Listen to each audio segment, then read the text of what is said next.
Hindi sa malamig na sinulungan. Alam niyo kung saan?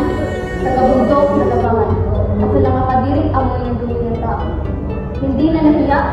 Ilang beses ko dapat sabihin na kung dudumi siya ay magsabi ng mensahe. Tuloy, kumakalat sa siga kanyang dumi. Dahil dyan, nauubos ang mga basahan sa bahay. Sarap initapon yung duster niya para magtanda. Sarap na bang pakanan niya? Kailan ba siya nagkaroon ng kapit? Ikaw, Ligaya, kumusta ka naman? Naisip mo na rin bang palayasin yung nanay mo? Papalayasin ko yung nanay ko? Sa bahay? Nanay ko? Wala ka pala akong nanay. Siya lang yung nagluwal sa akin pero hindi siya naging ina. Minsan sa buhay ko hindi ko naramdaman yung nanay ko. Sarap nila magpapakita ng pagmamahal. Bugbog, sabunod, at binibiling pa ako kasumarin. Buong buhay ko ako nagsisilbi sa kanya. Kailan ko kaya mararanasan asikasuhin ng isang ina? Hindi lang pala mangyayari yun. Kasi invalid na siya.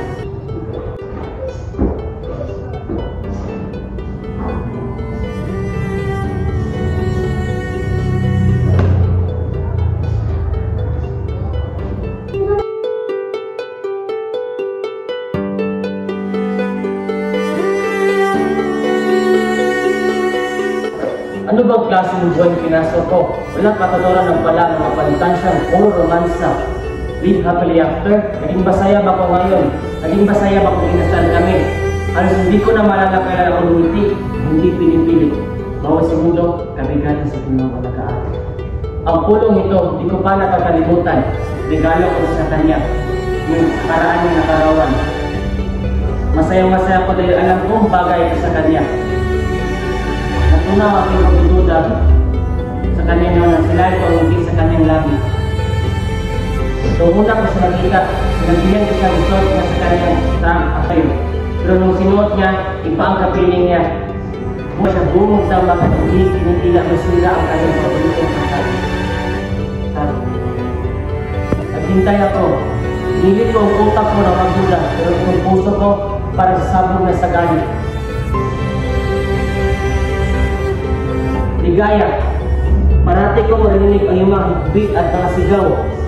Sa bawat gabing uwi ang iyong asawa sa galing sa bahay at kanyang asawa.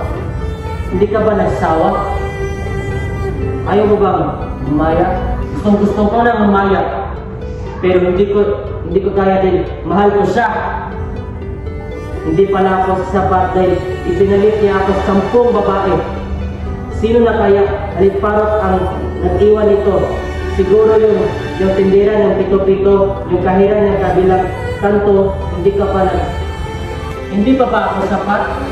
Bakit naghanap pa ng kalinga ng iba? Mansya, kailan ba ako rinangad ng buhay na to? Ilang beses mo na pinasabihan ng mayahin at kalmado. Hindi pa rin natuto na ng maaga. Kasi yung anak mo ganito, ganyan. Walwal dito, walwal doon. Pero sino ba naman ako? No? Sino ba naman ako para diktahan ang ginagawa niya? Sino ba naman ako sa buhay nila? Asawa lang naman ako ng kapatid niya. Kung nag-aasta ng bahay ko parang bahay, hindi. Sa buhay ko parang buhay din niya. Nagpapakasa siya sa buhay ng dalaga. Nakalimutan na siguro may batang hinihintay. sa kanya sa tuwing lahat ng pera niya sa alak at tagtapan ng umalang na pupunta. Ito, sino ba ng babae magsusuot ng maikling short? Mahal ba ng babae na magsusuot ng ganitong maikling salaman? Mapunta lang sa tindahan at palengke hindi na madalhan ng sariling panloob. Akalain mo yun? Kapag nakalaban naman, wala naman salamat ko. Ate, salamat sa paglaba. Ako palagi ang naghihirap pati sa responsibilidad ng anak niya. Ako pa rin ang umiinit ng dugo ko sa kanya. Dugong kasing kulay ng labi niya. Ligaya, kamusta ng pakikitungo ng asawa ng kapatid mo? Diba dyan, di niya namumugad ng babae yan? Rinig ko, rinarinahin at kumakaasta ng pinaplalap. Pinapalamon sa inyo, naturingan naging ina, puro dalagang ina, tinalikuran ng responsibilidad, ligaya. Sa pagkakaalam ko, nagpapahandil ka sa bayo mo. Nakakapagod na magbait-baitan sa makikisama sa mga taong hindi makiisip mura. Ang kapapalan ng mukha.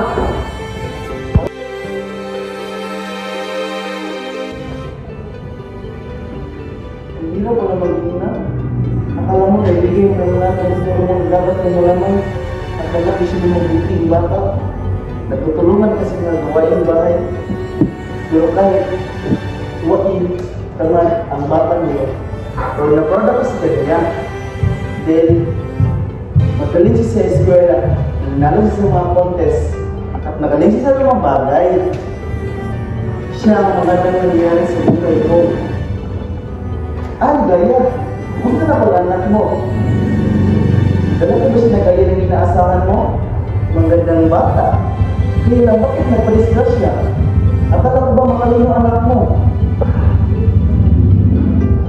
Nangarap ako ng magandang buhay para sa kanya. Kumayod ako para bigay ko kanyang mga pangangailangan. Hanggang sa kanyang mga loob na nasiya na ng mga pera. Nagbabakas sa simay pagiging mayaman at mga loob.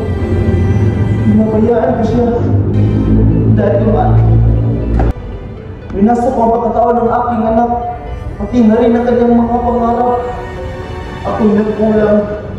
Wala akong kwentang na.